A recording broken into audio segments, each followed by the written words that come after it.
Ça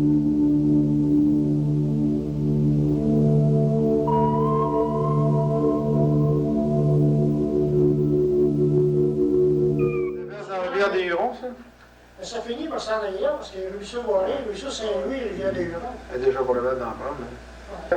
Dans la rivière des Hurons, là, le principal problème, c'est un problème de déboisement. Il n'y a plus de bois dans cette rivière-là, il n'y a plus de bois de bout. Puis le fait qu'il n'y ait plus de bois debout à ce moment-là, le débit n'est plus régularisé.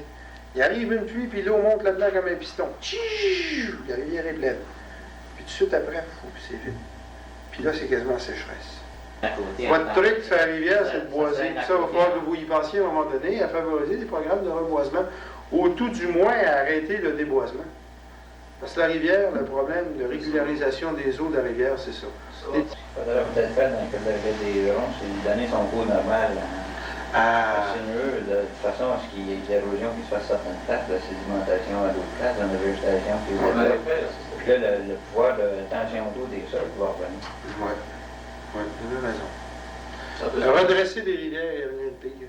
C'est-à-dire que quand on s'attaque au bassin de la rivière des Hurons, tous les pollueurs, que ce soit de l'agriculture, des fosses septiques, des parcs de roulotte, des municipalités, des industries, tout le monde dépollue en même temps dans le tronçon qui est visé par la cible. Ça, c'est le premier principe. Tout le monde dépollue en même temps. Deuxième principe, on intervient dans une région que lorsque les gens le demandent, puis qu'ils le demandent suffisamment pour que l'on sache qu'après, quand l'action est lancée, ils vont exercer des pressions nécessaires sur les industries et sur les municipalités. Et là, le ministre va les aider, ces gens-là. Le ministre va tordre le bras des municipalités et tordre le bras des industries afin qu'ils signent les ententes, ou encore va leur lancer des ordonnances d'impact pour qu'ils exécutent les travaux. Mais les groupes de citoyens devront quand même être impliqués. Enfin, la précipitation, disons, quand elle arrive au sol, si c'est une précipitation assez importante, il y a quand même une quantité importante des eaux qui arrivent au sol, qui s'infiltrent dans le sol. Alors à ce moment-là, on a de l'eau pure qui s'est infiltrée dans le sol. Les quelques contaminants qu'elle a pu ramasser en descendant sont refiltrés par le sol. Et évidemment, si l'homme va s'alimenter de l'eau souterraine, bien, on comprend qu'il y a des avantages marqués par rapport à de l'eau de surface où il y a toutes sortes de contaminants. Alors, en suivant cette logique-là, on est porté à penser que tous nos eaux d'alimentation devraient partir des eaux souterraines.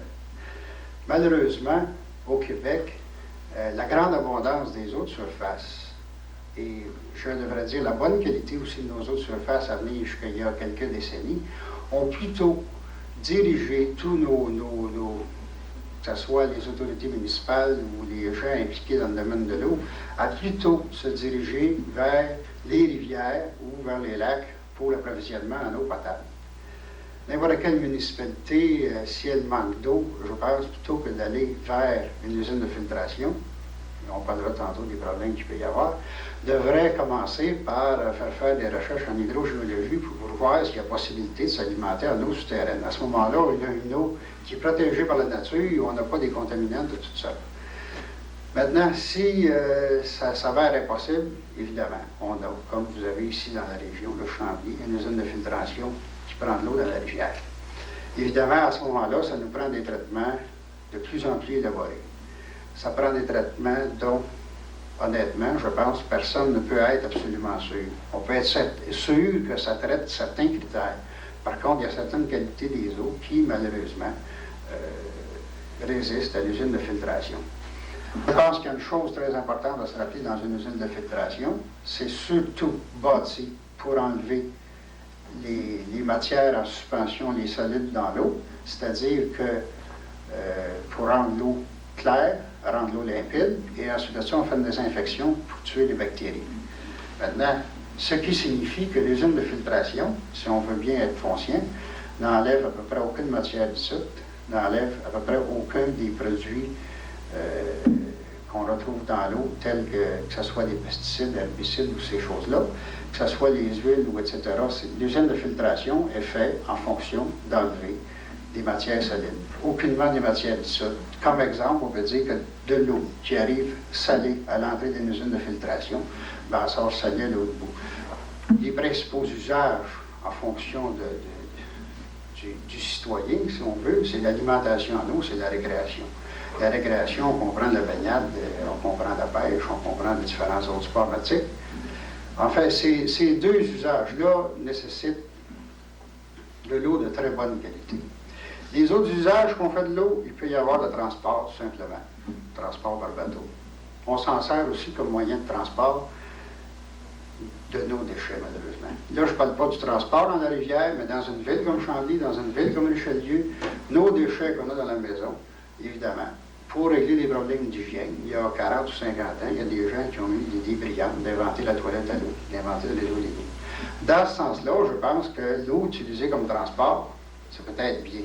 Maintenant, c'est là c'était le début, dans le fond, de nos problèmes de pollution. Un seul des usages qu'on fait de nos cours d'eau, dans le fond, vient en contradiction flagrante avec tous les autres usages. C'est l'utilisation des cours d'eau comme usine d'épuration. Comment faire pour avoir de l'eau brute moins contaminée? Ben, je pense qu'il y a un seul moyen, c'est d'avoir une rivière moins contaminée. Parce que sans ça, je veux dire, c'est un cercle vicieux. On a beau ajouter des traitements ou quoi que ce soit à une usine de filtration, il n'y a pas personne, je pense, qui peut vous certifier que les pesticides vont être enlevés. Il n'y a pas personne qui peut vous certifier que tous les virus vont être enlevés parce que les usines de filtration ne sont pas faites en fonction d'enlever les virus. Alors à ce moment-là, je pense que la seule solution, là, au point de vue eau potable, si on pense au cas spécifique ici, dans le fond, c'est l'assainissement de la rivière Richelieu à l'amont de votre municipalité, puis c'est l'assainissement à Laval également pour les autres municipalités. On a pris conscience là, des problèmes de la région, au point de vue pollution et tout ça. On sait que pour corriger la pollution des rivières, il faudrait faire des investissements assez importants d'argent. Puis on sait aussi que les municipalités ne le font pas pour diverses raisons. Une des principales raisons, je pense, c'est que une municipalité qui le ferait profiterait plus à ses voisins qu'à elle-même. Toutes les formes de pollueurs, que ce soit les égouts municipaux de Saint-Jean, Iberville, de Richelieu, de Chambly, que ce soit les égouts industriels, tout le monde devrait installer à peu près en même temps un poste de traitement. Autrement dit, le programme n'acceptera même pas qu'une ville comme Richelieu fasse un traitement si personne dans le bassin de drainage n'en fait. On doit déterminer les usages qu'on va avoir dans la rivière, dans tel tronçon, et à partir de ces usages-là, déterminer quelle source de pollution doit être corrigée, puis pour atteindre quel niveau. Et puis, à ce moment-là, ben, il y a un programme global d'initié. Maintenant, comment ces tronçons-là ont été choisis? Dans le fond, uniquement par des mouvements comme vous avez ici actuellement. Il a été décidé, l'avenir dira si c'était logique ou non, il a été décidé d'aller vers les endroits où il y a une volonté locale pour l'assainissement. Et les endroits où il ne semble pas avoir de volonté locale, où tous les gens semblent se complaire là-dedans et ne semblent pas trop s'énerver, bien, le gouvernement a décidé de dépenser moins d'efforts là-dedans, d'aller plus vers les secteurs où les chances de succès sont meilleures. Parité sur la rivière des Hurons a fait un travail immense. C'est évident que dans les priorités du gouvernement, à cause du travail qu'il y a sur la rivière des Hurons, il y a plus de chances qu'il se fasse quelque chose là que sur d'autres rivières où il n'y a rien. Vous avez un cas typique où la pollution de la rivière des Hurons est connue, invisible, vous n'avez pas besoin d'analyse. On passe, c'est du jus d'orange, tu sais, puis à l'autre bout, c'est en tout cas, je ne dirais pas c'est quoi, c'est un peu bien. Autrement dit, il y a un problème grave. Il n'y a plus aucun usage à la rivière. J'oserais dire qu'il n'y a probablement aucune vie dans la rivière. Je vous dis pas que vous ne trouverez pas certains insectes ou certaines bébites ou certaines bactéries ou ces choses-là. Là. Je veux dire, il n'y a aucun poisson dans la rivière où, quand il y va, et ça ne dure pas longtemps, la prochaine série d'acides redescend assez vite puis à l'envers. Tout le monde le sait. On a des problèmes locaux qui, dans le fond, viennent de notre technologie, souvent. Et puis là, la première réaction des gens, c'est pas de retourner en arrière vers les solutions les plus naturelles possibles, mais c'est d'ajouter d'autres millions à une technologie plus compliquée pour corriger cette technologie-là. Je rejoins tout ça. Je me demande comment on va réussir à concorder non pas un ministère, mais plusieurs ministères. Parce qu'au fond, ça regarde le municipal, ça regarde l'environnement, ça regarde le plan directeur, ça parlera de l'agriculture et aussi la santé, évidemment. Les ministères. Le ministère de Terres et Forêts, son but, c'est quand même pas de protéger l'environnement.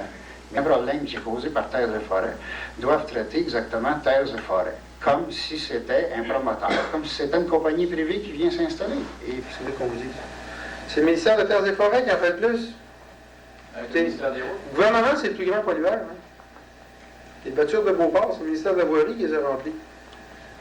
Hydro-Québec, quand ils coupent des arbres et qu'ils répandent des herbicides le long de leur ligne, puis que ça ruisselle à plein varie, dans les lacs, c'est eux autres, ça. Dans les jardins aussi. Vous savez, le gouvernement, c'est le plus gros pollueur. Hein.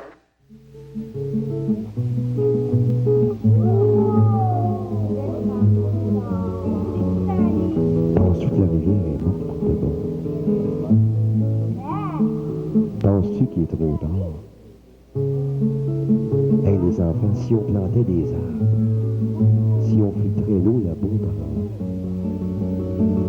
si on arrêtait de la prendre pour un dépotoir, j'aurais le goût de la trouver belle encore. La rivière des Hurons.